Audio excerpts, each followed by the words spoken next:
जल्दी ही नई exam date आने वाली है। पेपर ही तो लीक हुआ है, फिर से पेपर हो जाएगा, उसमें रोना धोना क्या। हर बार ऐसे ही पेपर लीक हो जाता है। हम बहुत रोक रोक कर पढ़ाई लिखाई करते हैं, यार दोस्त घर परिवार रिश्तेदार सबको बुला के दिन रात फार्मूला याद करते हैं, लेकिन एग्जाम के बाद पता चलता है कि पेपर फिर से लीक हो गया। अब हम पढ़ाई नहीं करेंगे। अरे बेटा, रगड़ते रहो किताबों के बीच, कभी न कभी तो सरकार बिना पेपर लीक के एग्जाम करा ही देगी। बस तुम पढ़ते रहो।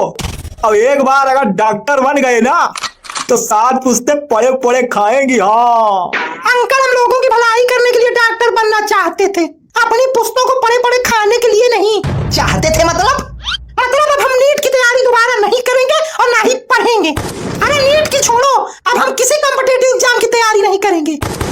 तो फिर क्या करेगा? आपके साथ सरकार की रैली में हम भी नारा लगाएंगे। हर महीने देश में कहीं न कहीं चुनाव होता ही रहता है। ट्रेन पकड़ेंगे, पहुंच जाएंगे, वो भी फ्री में। सरकार अपने खर्चे से रैली में बुलाती है, जाएंगे, खाएंगे, पिएंगे, मौज करेंगे, ऐसे ही जिंदगी काट लेंगे। बाकी 5 केजी राशन मिलता ही है। तो मतलब अब तुम अपने बाप जैसी चमचागिरी करोगे और तलवा चाटोगे सरकार का मीडिया की तरह। तो अंकल, आजकल तरक्की भी तो वही कर रहे हैं। वैसे भी पापा भी सरकार के भक्ति हैं, हम भी अब अंधभक्ति करेंगे। अंधभक्ति हम कर लेंगे, तुम डॉक्टर बनोगे। तैयारी में लग जाओ चुपचाप। सोसाइटी में स्टेटस हाई करने के लिए खानदान में एक डॉक्टर तो होना जरूरी है। डॉक्टर रविशंकर शुक्ला, सनाप शिव शंकर शुक्ला की नेम प्लेट लगाने से घर की शान चौगुनी हो जाएगी। नेम प्लेट छोड़ो, तुम्हारे नाम का शिलालेख बनवाऊंगा। डॉक्टर रविशंकर शुक्ला, शिलालेख सनाप शिव शंकर शुक्ला। अरे कौन कह रहा तुमसे कि डॉक्टर बनने के लिए डिग्री की जरूरत है? क्या क्या चाचा, क्या डॉक्टर बनने के लिए डिग्री की जरूरत नहीं है? क्या कह रहे हो? अरे यही कह रहे हैं कि डॉक्टर बनने के लिए कोई डिग्री पिगरी नहीं चाहिए। झोला उठाओ, दवाई भरो, करो इलाज, बन गए डॉक्टर। कौन रोक रहा है?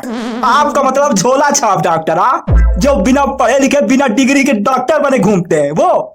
हाँ, वही से आज गरीब जनता भारत की जिंदा है। नहीं, बड़े बड़े अस्पताल तो खून बेच के दवाई कराओ फिर इलाज नहीं हो सकता। और वैसे भी हमारे देश में डॉक्टरों की कमी कभी नहीं रही है।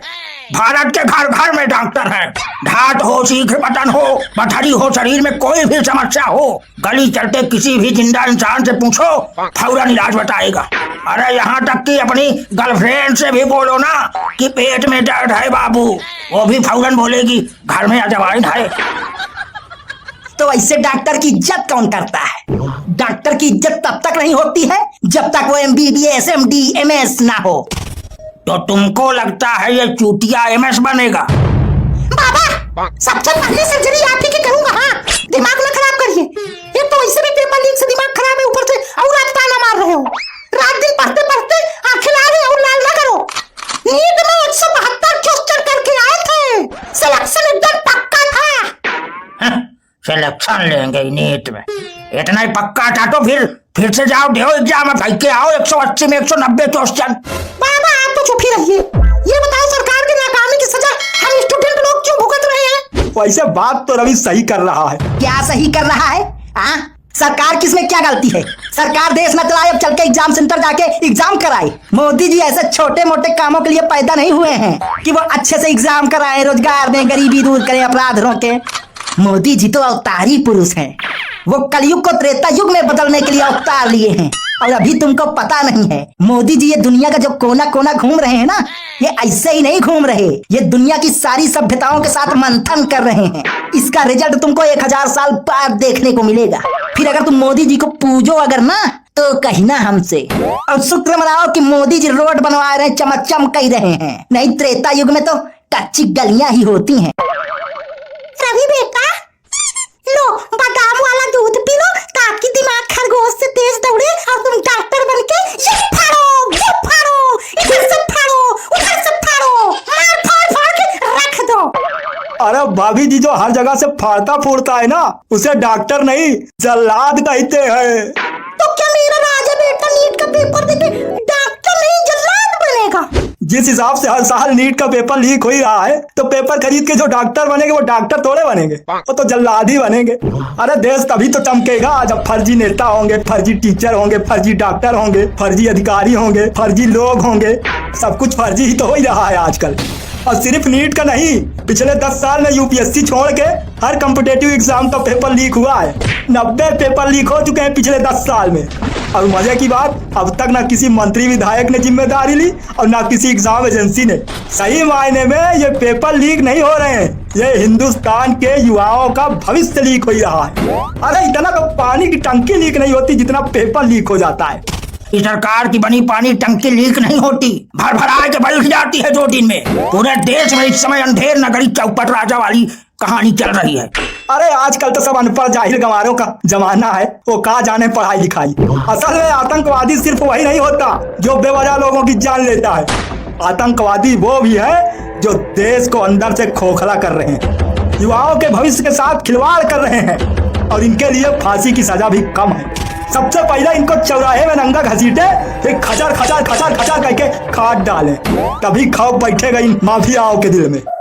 हाँ वो ठीक है, लेकिन देश से अभी घुसपैठिया निकालने में बिजी है सरकार। बाकी सब काम बाद में होंगे। देख लेना एक एक भ्रष्टाचारी को वॉशिंग मशीन में डाल के मंत्री बनाया जाएगा, है ना? तुम जाओ पढ़ाई करो, लंतरानी ना बताओ। रवि तुम इन सबके बीच में ना फंसो, चलो बादाम वाला दूध पियो, नहीं तो दिमाग तुम्हारा स्लो हो जाएगा। मम्मी पापा को भी 1 गिलास दे दिया करो, इनकी भी कुछ बुद्धि खुले। अरे बेटा, तुम्हारे पापा दूध थोड़े पीते होंगे, ये तो कुछ और खाते पीते होंगे। मिशन पे है भाई ये।